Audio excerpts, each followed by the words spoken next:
everyone. I'd like to welcome you back to another episode of this interesting series that we've been going through, myself and Dr. David Wood, our dear brother and guest on this show. The series, as you've noticed, has to do basically with multiple arguments raised by our Muslim friends related to different topics. Some of it has to do with the Quran, some of it has to do with Muhammad himself, and others has to do with things outside really of the Quran or Muhammad, like today's argument that we're going to address, which has to do with this supposed argument that because Islam is rapidly growing, then it must be a true religion. Dr. Wood, welcome back. All right. Well, this is yet another example of an argument where the argument is flawed on multiple levels. And we've seen this over and over again with Muslim arguments. When Muslims claim, or when Allah claims, that if we can't write something like the Quran or a chapter of the Quran, then it must be from God. The argument's flawed on multiple levels because even if it's the case that Islam, that the Quran cannot be produced by anyone else, that no one else can write like the Quran, that wouldn't make it the word of God, because that would just mean it has a unique style. So again, even if we couldn't write something like the plays of Shakespeare or the symphonies of Mozart, that wouldn't make these inspired by God. It would just mean they had a style that was different or unique or better than other people. So best case scenario for Muslims, that would mean that Muhammad was just a great writer with a unique style. Wouldn't have anything to do with whether it's from God. But the other problem is when we actually look at the Quran, it's just not impressive at all. And we see this over and over again with Muslim arguments, that they're not just flawed in one way, they're flawed in multiple ways. And this is yet another example, because when Muslims say, and by the way, this is extremely popular. It happens at almost the end of every interaction I have with Muslims. They'll start off by making some argument about scientific miracles in the Quran or something like this. Then we'll actually start going through them. I'll refute them, show them that the argument is silly, and then they'll conclude with, well, Islam is still the fastest growing religion in the world.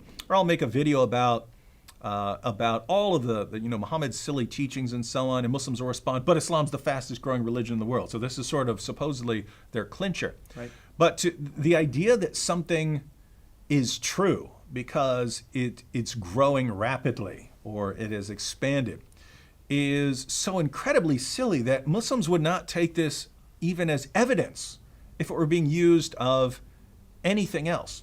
Right? So today, the new atheism has been spreading rapidly among many people. What does that have to do with whether it's true? Well, Muslims would say nothing at all. It has nothing to do. That would show you how sinful people are and how much they want to rebel against God. Christianity is the largest religion in history. Has about 2.2 billion followers of various kinds of Christians in the world. Would Muslims say that proves that Christianity is true and therefore that Islam is false? Absolutely not. They would not take that even seriously as an argument. But notice the similarities there. Christianity is the largest religion in history, therefore it must be true. Islam is growing fastest, therefore it must be true. Very similar types of arguments, but Muslims take one very seriously and they wouldn't take the other as any evidence at all. So there's a question of if something is spreading rapidly, does that have something to do with whether it's true? Well, one of the fastest spreading movements in history was communism. I mean, it took over massive portions of the world within a few decades. What does that have to do with whether it's from God? It spread far, far more rapidly than Islam did. So it denies God. Yeah, and what does that have to do with whether it's from God? Nothing. So over and over again, if you gave Muslims a list of rapidly growing ideologies, rapidly spreading ideologies, and said, does this have anything to do with whether this is from God? Over and over again, they would say no. But here we get to Islam. Suddenly, Islam is growing rapidly. Therefore, God must be supporting this religion, must be showing the world that this is the truth. So That's one problem. That's one problem. So correct. Even though Islam is growing rapidly, it makes absolutely no sense to say this is growing rapidly, therefore it must be the truth. But there's a second problem, namely, that we know exactly why Islam is growing rapidly.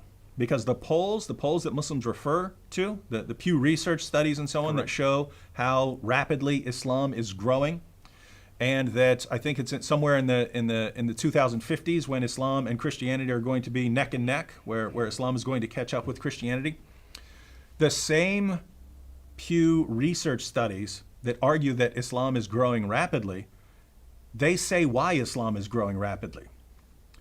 And they say Islam is growing rapidly primarily due to high birth rates among Muslims. Correct. And no, it doesn't matter where you go, if it's in the United States, if it's in Europe, if it's in the Middle East, if it's in Africa, if it's in Southeast Asia, wherever you have Muslim communities have higher birth rates than the non-Muslim communities. In other words, what you're saying, it's not convergent to Islam. That's right. It's just from within the community itself. Yeah. There are people who convert to Islam, but that is not why Islam is growing as rapidly as it is. You have lots of people leaving Islam, and even among converts in the United States, the study at least a few years ago was that over half of people who convert to Islam leave Islam within 2 years. So, atheism is flourishing in the Middle East right now. Yeah. So this isn't about conversions. Muslims make it look like it is when they say, Islam is expanding so rapidly, it's growing so rapidly. It's because all these people are recognizing that it's the truth. No, Islam is expanding rapidly because of high birth rates. And there are another couple of factors that have impacted Islam's growth historically. I want to look at two passages, one from the Hadith and one from the Quran. But as far as rapid growth, in Sahih al-Bukhari, number 6922, Muhammad said, "Whoever changed his Islamic religion, kill him." If you're not free to leave a religion, that has a lot to that. If you can enforce that you will not leave this religion or we will kill you. Right. If you can enforce that, you've already developed a fairly rapidly growing system, in the sense that other ideologies, in order to grow, have to gain new followers, either by having babies or by and getting the children to believe, or by conversions and so on. You have to expand that way. But at the time, as long as you're expanding, you have to, in order to grow, you have to be getting new people faster than you're losing people. Right? Every other movement in the world, there are people who leave it and people who go into it. If your movement is growing, then it has to be growing because you're getting more people than you're losing. If you can build it into your system that no one's going to leave it because you'll die, well, all you can do is gain then, right? All you're going to do is gain. You might lose people through war and so on, but if you're not losing people to conversion, you've already insulated yourself from one kind of way of reducing your population. Not only that, one of the reasons that people would leave is by applying critical thought and seeing that arguments are bad and thinking through these things. And Islam frowns upon critical thought when dealing with Muhammad. And this goes back to the Quran. Lots of other passages here, but I'll read chapter 4, verse 65. Allah says, "But no, by your Lord, they can have no faith until they make you, O Muhammad, judge in all disputes between them, and find in themselves no resistance against your decisions, and accept them with full submission."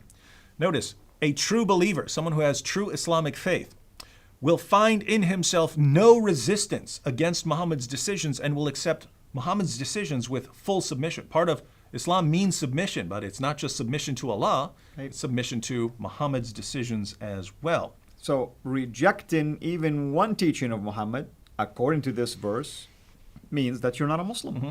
Yeah, and by the way, people who are wondering why ISIS, kills so many people, because what do we hear over and over again? Oh, ISIS is killing Muslims, therefore they're not real Muslims. What do you have right here? Right? One, we already saw, if you are an apostate, the penalty is death. What does Allah say right here? If you have any doubts about any of Muhammad's decisions, you're not a real Muslim. So if you've recited the creed, if you've recited the Shahada, then you've become a Muslim. But according to this, if you reject anything Muhammad said, you're not a real Muslim. Absolutely. Now, when ISIS goes out and they kill Shias or other groups, Are they killing Muslims they regard as good, devout Muslims, or are they killing Muslims they regard as hypocrites and apostates? You're right. And with that, I want to piggyback on this particular issue. Even let's hypothetically speak and say Islam is growing for other reasons. Which branch of Islam are we talking about? Are we talking about the Sunni branch who's growing? Are we talking about the Shia branch that is growing? Are we talking about Ahmadiyya branch? Are we talking about the Sufi branch? In fact, there is a chart, if we can show that to our audience here, and look at it. I mean, look at how many just generic branches are out there. So which one of those branches is the one that is really growing the most? In fact, if you go to the same survey, the Pew Research, you'll discover that actually it seems like the Shia Muslims are gaining more ground than the Sunnis if you think about the growth rate from here until 2030. Does that mean Islam will be growing? Would the Sunni person admit now that the Shia branch will become more dominant or become basically larger in number?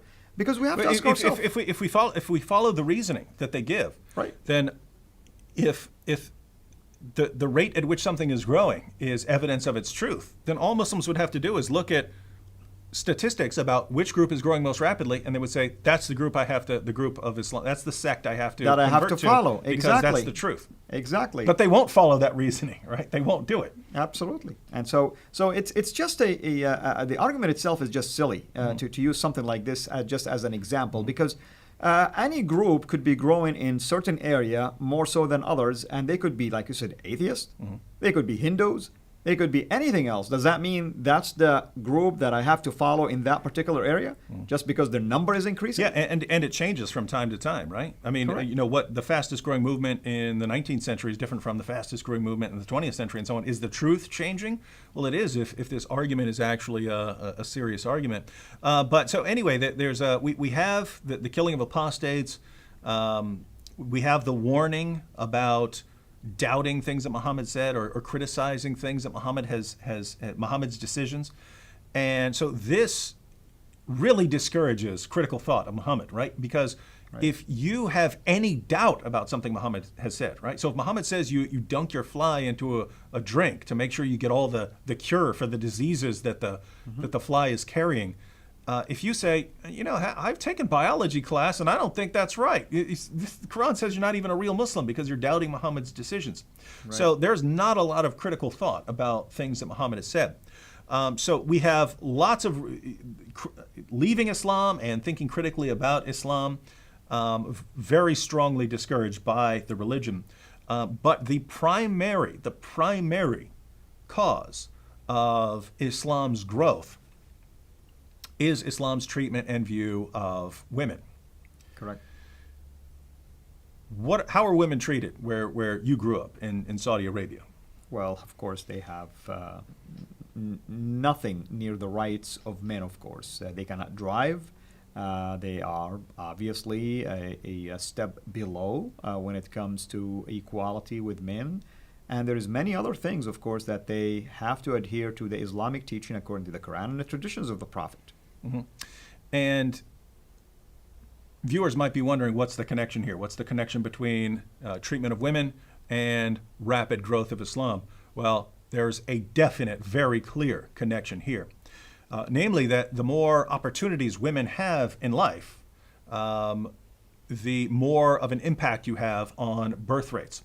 So like in a place like the United States where, a girl grows up, she goes to school, she goes to high school, many of them go off to college, then start a career and so on, then get married and so on. Women are start getting married at 24, 25, 30, things like that before they're even starting their families. If you're in a place where you don't have those kinds of opportunities, where women do not have those kind of opportunities, where they don't go to school, where they certainly don't go to college, where they don't have a career, these girls get married off at 12, 13, 14, 15 years old, and they start having kids then, right? So you have lots of women in the West who, yes, I'll have my kid after I finish my school, finish my education, get my career started, then I have the kid, and then maybe you have one or two kids, if you have any. By the time a girl in Afghanistan or Pakistan or Saudi Arabia is 25, she's had 6 or 8 children. That's right. But because of the treatment of women, because women have fewer opportunities in Islam, as far as education, career, and so on, because of the impact of Islam on Islam's view of women, that they shouldn't be doing a lot of these things. I mean, think, in Pakistan, I mean, they will shoot girls in the head for going to school, right? They will show up and throw acid on them. They will blow up their schools to keep these girls from going to school. Why? They understand that this will have a massive impact on their culture if girls are becoming educated, that this will impact the entire system. The entire system. Now girls are going to school. Now they're going off to college. Now they're having careers. This changes everything. Now we're not marrying them at 13 and 14 years old. They understand this changes everything. And you've got the Taliban, and they're killing girls over this sort of thing. Right. But they are right in the sense of how much that would impact the Islamic community. Because Islam, at the end of the day, is growing because it has a negative impact on the opportunities girls and women have. Because girls don't go off and have a lot to do, they have almost nothing to do in many Islamic communities apart from getting married off at 13, 14, 15 and starting their family immediately, and they end up having far more children than other communities. And therefore, the population, the Muslim population, explodes because they're just having more kids than other people. And the population grows, but because Muslim countries are so inherently unstable because of the commands to fight hypocrites and kill hypocrites and so on, they then flee those Muslim countries as fast as they can, and they immigrate to the West, to the United Kingdom or to the United States and so on. And I don't blame them for wanting to get out of those areas where they might be killed just because of their particular view of Islam. So when we ask ourselves why, as far as just raw numbers, why is Islam growing so rapidly? Right. It's growing rapidly because of high birth rates due to few opportunities for women in Muslim nations. Why is Islam growing rapidly expanding in the West? It's expanding rapidly in the West due to high birth rates of Muslims even in the West, and immigration of people leaving Muslim countries because Islam really doesn't do a good job making stable societies that people want to live in. So the real reason Islam is growing rapidly is Islam makes violent societies where people do not feel safe and they want to leave. And Islam has a low view of women that does not give women many opportunities in life. And so they have more babies because they start having babies earlier because there's nothing else for them to do. So if we lay out the argument in all its fullness, if we state why, Muslims would have to say, here's how we know that Islam is true. Islam is true because it gives girls and women few opportunities in life and reduces them to baby-making machines. That's what they're good for.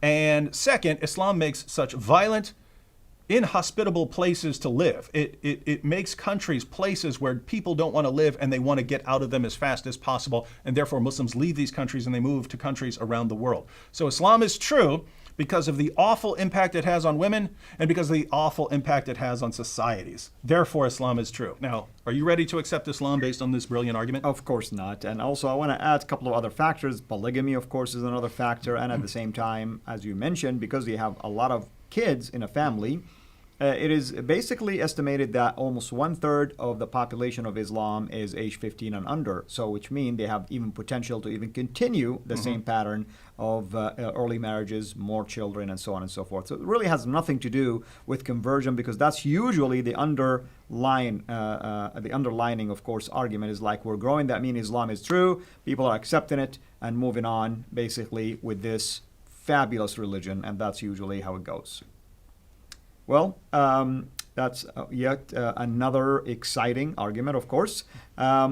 Let's let our audience know what else you think we'll be able to also address in relationship to these arguments in the near future. Well, we have another Quranic argument, and that's the argument that we know Muhammad was a prophet because the Bible talks about Muhammad coming as a prophet. That's an interesting one, of course. Excellent. Well, thank you so much, brother, and thank you to our viewers for watching this show. Please send us your comments, of course, through Facebook reach out to us through our website. Dr. Wood, maybe you mentioned to them also how they can get a hold of your website if you like. Quick way would be go to YouTube, type in David Wood, and you'll of course get a bunch of people who really don't like me, but you can find my channel in there. Excellent.